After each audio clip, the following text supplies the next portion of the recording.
No, Canada. We stand on guard for thee.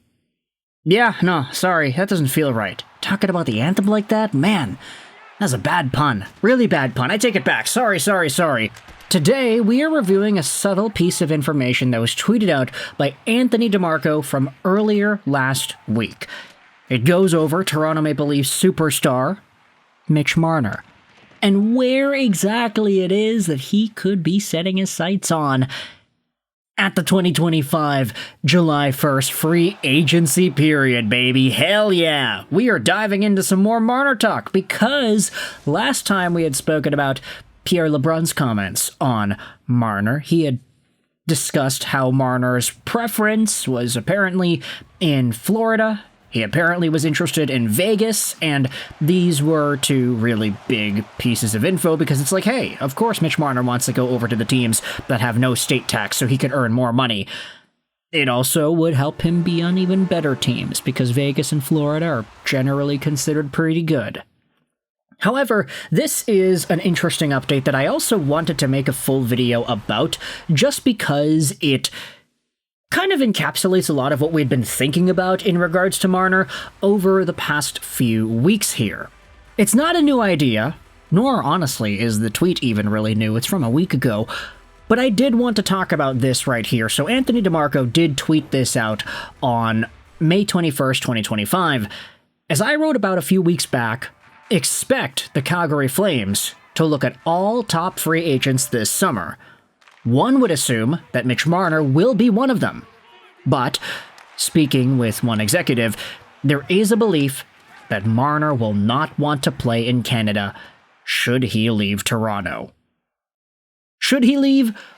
When he leaves. That's a better way to put it. Yeah, he doesn't want to play in Canada when he leaves the Toronto Maple Leafs. You know, a few days ago we made a video talking about Nikolai Ehlers and Jannik Hansen's comments on the Great Dane, going over how Ehlers would not really be dissuaded from playing in Canada because high-pressure market, high-intensity environments, he's okay with that. He loves the pressure, he thrives in it, he wants that. Marner seems to be the opposite here. And maybe that's not his fault, per se. Okay, it is kind of his fault. It is his fault. He kind of didn't really do all too well in some of those other playoff years, and Toronto is very notorious for talking down about some of their star players. So maybe it isn't really 100% his fault, but I will say that Marner has not done himself the most favors possible into making him more of a beloved fan favorite amongst this Leafs roster, all 100-point pace seasons aside. But the idea that's being talked about here by one NHL executive saying that, yeah, Marner's probably not going to want to play in Canada. There's a belief here he does not want to stick around in this country. It makes sense, honestly. And you think about the pressure, you think about the environment here. If you head over to an article published on NHLTradeRumors.me from 3 days ago, there is a really interesting summary here from Dave Littman. Cross off the list the Vancouver Canucks, the Flames, the Oilers, the Jets, the Sens, and the Canadiens. Of those 6, only 2 have the proper cap space to even attempt to sign Marner at his projected $14 million deal. The Flames, with about $28 million available to them, and the Jets, with $26.4 million. But they have a boatload of their own free agents to sign.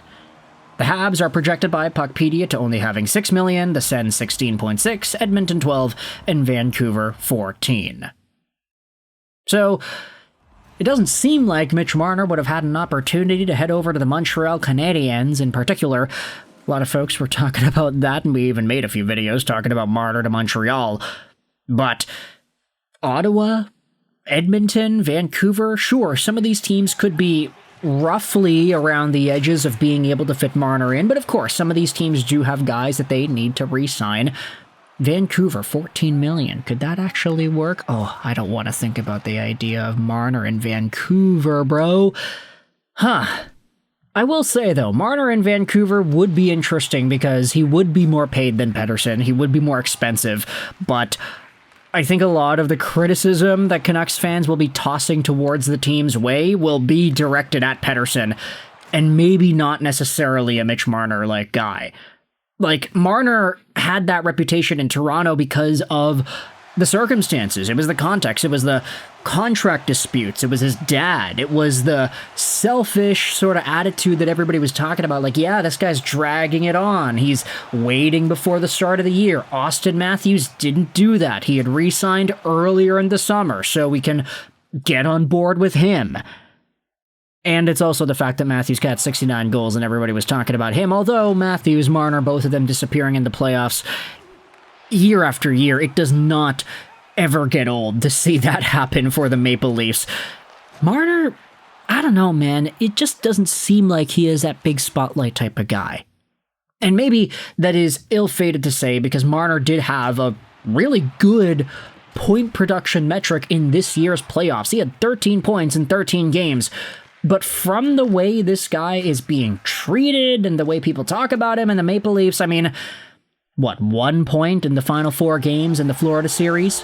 They had the Panthers on the ropes, choked away game number 3, and then they lost really badly.